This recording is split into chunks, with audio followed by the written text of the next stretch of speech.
সুপ্রিয় দর্শক আসসালামু আলাইকুম, কেমন আছেন আপনারা? নিশ্চয়ই ভালো আছেন। আজকের ভিডিওতে আপনাদের সবাইকে স্বাগত জানাচ্ছি।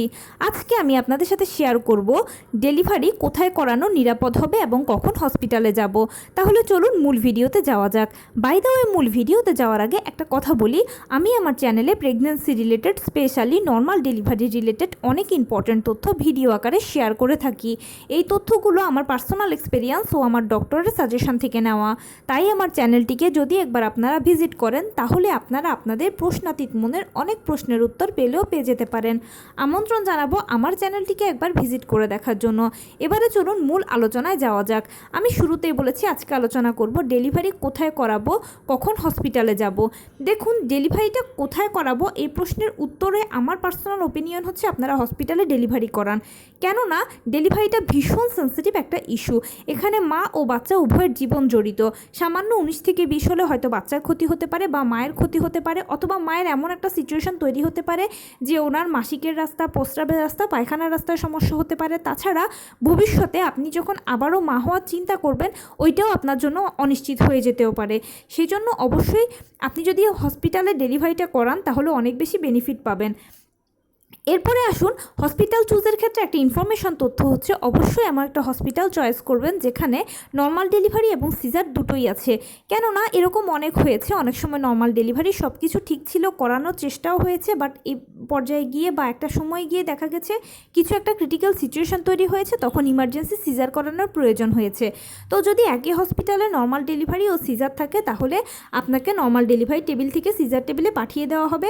খুব সহজ হবে জিনিসটা আপনার জন্য, আর কোনো হ্যাচাল হলো না, মানসিক টেনশনও হলো না। এবারে কখন আপনি হসপিটালে যাবেন, সিজার হচ্ছে প্রি প্ল্যান। এখানে কখন, কোন সময়, কোন দিন, কোন টাইমে আপনার সিজার হবে সেটা ডাক্তার আপনাকে জানিয়ে দিবে, সেভাবে প্রস্তুতি নিতে পারলেন। কিন্তু নর্মাল ডেলিভারিটা হচ্ছে একটা প্রাকৃতিক পদ্ধতি, আর নর্মাল ডেলিভারিটা কিন্তু বেসিক্যালি শুরু হয় পিরিয়ড হওয়া দিয়ে।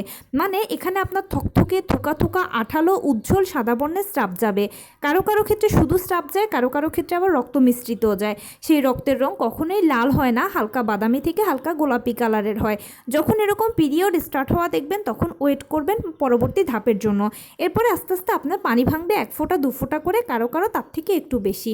যখন পানিটা ভাঙবে দেখবেন তখন একদম শটান বিছানায় শুয়ে পড়বেন। কেননা 1 ফোঁটা 2 ফোঁটা পানি ভাঙা ঠিক আছে, কিন্তু যদি ঝরঝর করে প্রস্রাবের মতো পানি ভেঙে যায় তখন সেক্ষেত্রে কিন্তু বাচ্চা ড্রাই হয়ে যাবে, বাচ্চা গর্ভের ভেতরেই মারা যাবে। সেই জন্য এত বেশি পানি ভাঙতে দেওয়া যাবে না।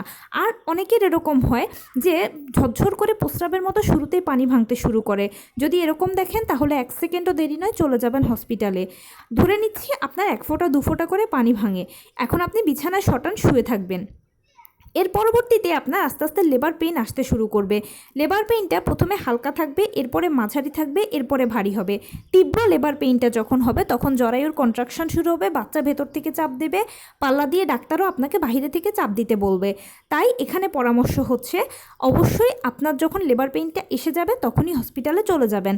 তবে আপনি যদি আরও বেশি নিজেকে সেফ রাখতে চান বা নিজেকে ডাক্তারদের অবজারভেশনে রাখতে চান তখন সেক্ষেত্রে যখনই দেখবেন যে পানি ভাঙছে তখনই আপনি চলে যান হসপিটালে। তাহলে কি হবে, আপনি সবসময় ডাক্তারদের অবজারভেশনে থাকতে পারবেন। লেবার পেইন আসার থেকে ডেলিভারি পর্যন্ত সব কিছুই ডাক্তারদের অবজারভেশনে থাকবে। আর যদি ধৈর্য ও সাহস রাখতে পারেন তাহলে লেবার পেইনটা আসলে এরপরে হসপিটালে যাবেন। কেননা তীব্র লেবার পেইন ছাড়া কিন্তু নর্মাল ডেলিভারি সম্ভব নয়, তাই ডাক্তাররাও আপনাকে তীব্র লেবার পেইনের জন্য অপেক্ষা করাবে। তো এই ছিল আজকের ভিডিও। কেমন লাগলো বলুন।